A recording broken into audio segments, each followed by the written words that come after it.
Aujourd'hui, on va créer un aquarium de 60 litres pour des bêtas ou pour une autre espèce. Mais avant ça, je vais aller en animalerie parce que j'ai plein de choses à acheter. J'ai du sol à acheter, une épuisette parce que la mienne, elle fait la gueule, elle est catastrophique. Je dois acheter du sol nutritif, peut-être une racine, des roches et d'autres choses. Donc, on y va.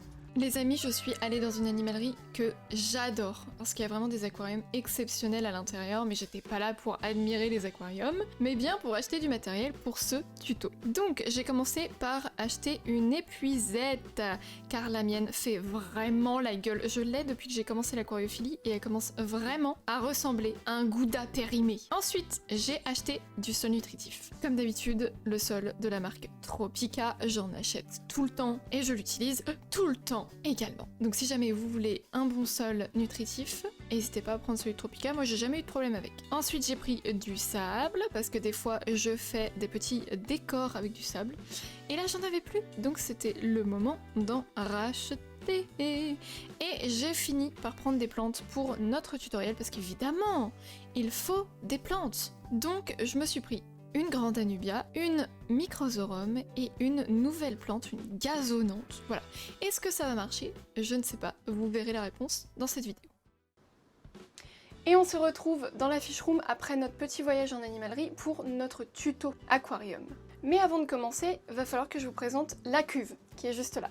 Je n'ai pas encore dit le litrage, mais c'est un aquarium de 60 litres qui est carré. Normalement, il fait 39, 39, 39. Donc il est génial pour un bêta, que ce soit voile long, voile court, mais il peut être aussi super pour d'autres espèces. Alors, je viens de le nettoyer, ok, parce qu'il y avait quelques taches dessus. Sachez que j'ai acheté cet aquarium sur Le Bon Coin pour 20-25 €. Donc si vous voulez acheter un aquarium, les gars, regardez sur soit Le Bon Coin, soit Facebook Marketplace. Il y a 1 milliard de pépites qui coûtent vraiment pas cher, qui sont super, genre il est en super bon état. Il faut absolument pas louper ça, n'achetez pas vos aquariums neufs, à part si vraiment, si vous êtes Crésus, vous en avez rien à faire, allez-y. Mais si vous voulez faire des économies, n'hésitez pas à regarder sur Le Bon Coin et sur Facebook Marketplace, on sait jamais. Maintenant que je vous ai montré l'aquarium, on va débuter ce tutoriel et je vais mettre la première couche de substrat. En l'occurrence, ça sera du sol nutritif de chez Tropica, que je viens d'acheter en animalerie. Je l'utilise dans tous les aquariums que vous voyez derrière, jamais eu aucun souci. Par contre, je crois qu'il a pas mal de dépôts un peu noirs. Donc si vous pouvez le mettre et le recouvrir d'un quelconque autre sol, faites-le. En tout cas, moi c'est ce que je vais faire, vous allez voir. C'est parti pour ajouter le sol dans notre bel aquarium. Donc moi j'ai pris un sac de, c'est combien? 3 litres. Voilà, 3 litres et il m'a coûté 24 €. C'est largement suffisant pour un aquarium de 60 litres. On va l'ouvrir et on va le mettre dans l'aquarium.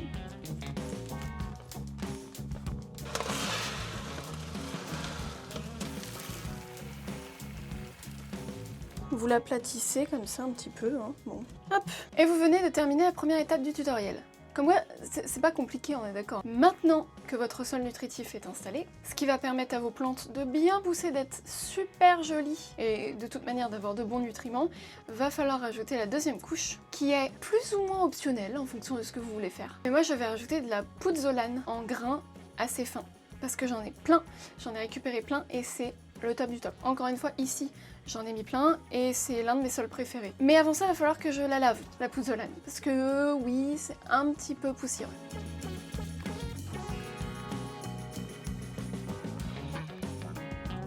Ok, je viens de nettoyer ma pouzzolane dans un seau et là, je vais la mettre dans l'aquarium.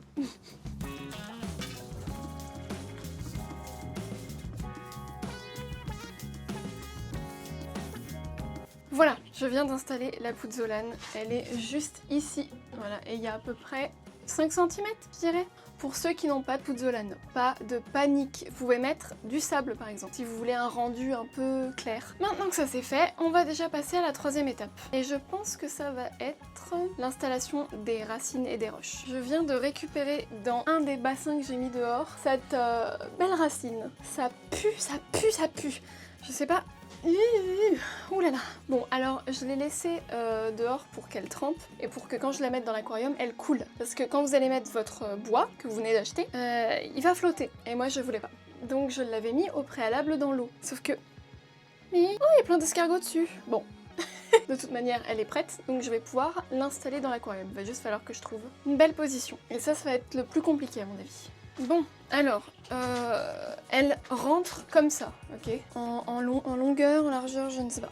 J'avais peur qu'elle rentre pas parce que elle est quand même très très grande. Bon, après un long débat avec moi-même, elle restera sur le côté gauche de l'aquarium. Sinon, je vais faire des bêtises.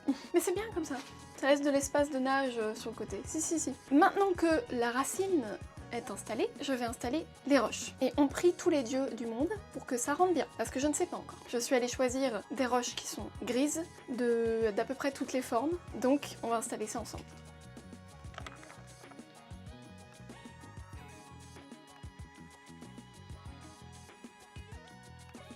Donc voici la première roche. Elle est belle, hein, elle est grise. Je la trouve grave stylée ma roche. Elle est trop bien. Et j'en ai 2 des comme ça, attendez. Je peux grave faire du... Non, bah non, parce que j'ai pas de force. Ok, donc voici les 2 roches que je vais mettre dans l'aquarium. Maintenant, il va falloir leur trouver une place.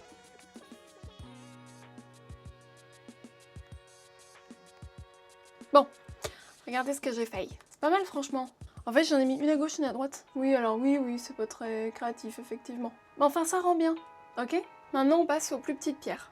Alors, c'est toujours les mêmes. C'est toujours la même couleur, parce que je voulais que ça soit de la même couleur. Mais elles sont légèrement plus petites. Regardez mes cailloux. Ils sont pas beaux, mes cailloux? Ils sont superbes. Bon, alors, pour les cailloux, vous pouvez prendre un peu ce que vous voulez. Faites juste attention à que ça soit pas trop calcaire.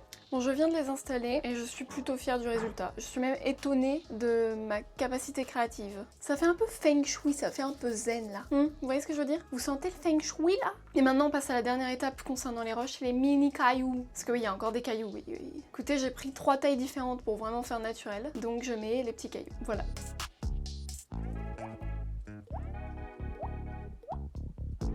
Je viens de les nettoyer. C'est des petits cailloux noirs quoi. Enfin, non, ils sont gris, mais ils auront la même couleur que ceux que je viens de mettre. Maintenant, je vais les mettre dans l'aquarium.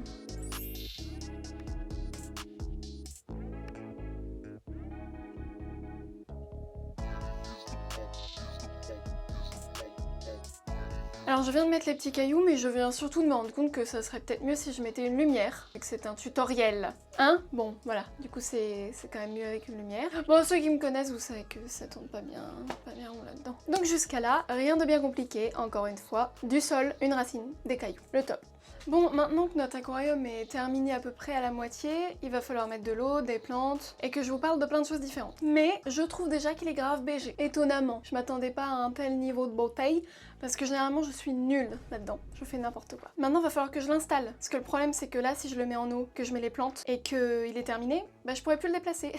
Sauf que moi je fais un tutoriel pour vous, certes, mais c'est surtout un aquarium que je vais utiliser, donc il va falloir que je l'installe à son endroit définitif. Et voilà, il n'y a plus d'aquarium, je viens juste de le mettre à sa place. Avant de reprendre le tutoriel, je vais faire une petite parenthèse pour vous donner les prix, parce que c'est important quand même. Le titre c'est un aquarium pour moins de 100 €, donc je vais vous donner tous les prix et vous dire combien j'ai payé tout ça. Premièrement, la cuve, donc c'est-à-dire l'aquarium quoi. Je l'ai payé 20 € sur le bon coin. Ça je l'ai déjà dit je crois. Mais au moins, vous le savez. Ensuite, le sol nutritif de chez Tropica, c'était 24 € en animalerie. La pouzzolane, alors moi je ne l'ai pas payé, mais j'ai regardé sur internet, il y avait un sac de 2 kg pour 4 balles. C'est pas beaucoup quand même, 4 €, ça passe. Pour les plantes, j'ai acheté de la nubia, de la microzorum et d'autres plantes. Et ça coûte entre 15 et 30 €, ça dépend où vous les avez, si vous les achetez en animalerie, si vous les commandez sur le bon coin, si vous les volez à un pote. Ensuite, la lampe. Alors moi j'utilise une lampe qui s'appelle Senzeal X7 Gemini LED. Et je l'utilise uniquement parce qu'elle a 2 petites têtes et du coup ça éclaire vachement bien l'aquarium et j'aime bien. Et elle coûte 18 € sur Amazon. Pour les roches, j'ai eu tout gratuit également, mais j'ai compté et ça coûte à peu près 20-25 €. Et le chauffage, parce que là on fait du low-tech donc je vais pas parler du filtre, mais je vais parler uniquement du chauffage et le chauffage c'est à peu près 15 €. Donc ça nous fait un joli total de entre 90 € et 120 €. Ça dépend ce que vous achetez, où vous l'achetez, à quel prix vous l'achetez, enfin voilà quoi. Maintenant que ça c'est fait, je vais devoir changer l'angle de la caméra parce que tout simplement j'ai mis mon aquarium à sa place définitive et il est proche du sol, très proche du sol.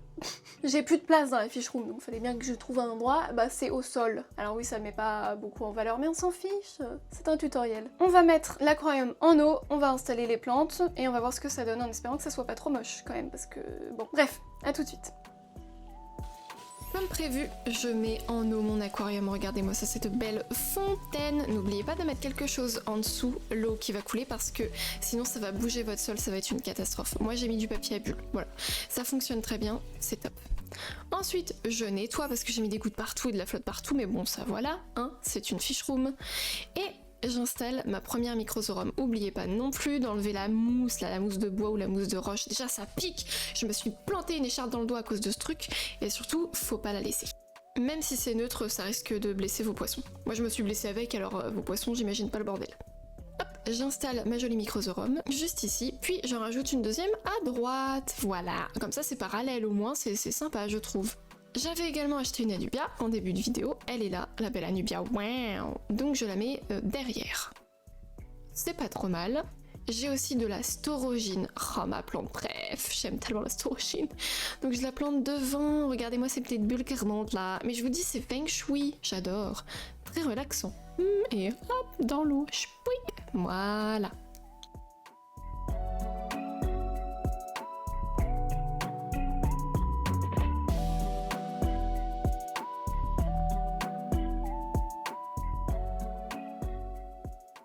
Et voilà, d'ici quelques semaines ou quelques mois, votre aquarium ressemblera peut-être à cette belle jungle luxuriante qu'il y a dans ma fish room. J'ai hâte de voir l'évolution de ce bac. Et hâte que le cycle de l'azote soit terminé pour ajouter des poissons. Ce tutoriel aquarium en low-tech est terminé. J'espère que ça vous aura plu. C'était un tuto un peu bancal, hein. Et c'est sûr que j'allais pas faire un tuto exceptionnel, vous me connaissez. Ça sera toujours bancal avec moi, et ça me plaît. Si vous avez des questions, n'hésitez pas à tout écrire dans les commentaires. De toute manière, à mon avis, je vais rajouter plein d'informations en description, plein d'informations sur la vidéo. Et de toute manière, j'ai écrit tout un guide sur NanoQuario pour faire un aquarium de A à Z. Guide payant, mais aussi guide gratuit. Donc vous avez tout là-bas. Sur ce, je vous laisse. Merci d'avoir regardé cette vidéo. J'espère que ça vous a plu. J'espère que ça vous a aidé pour votre futur aquarium. Je vous fais de gros bisous et on se retrouve dans la prochaine vidéo. Bisous!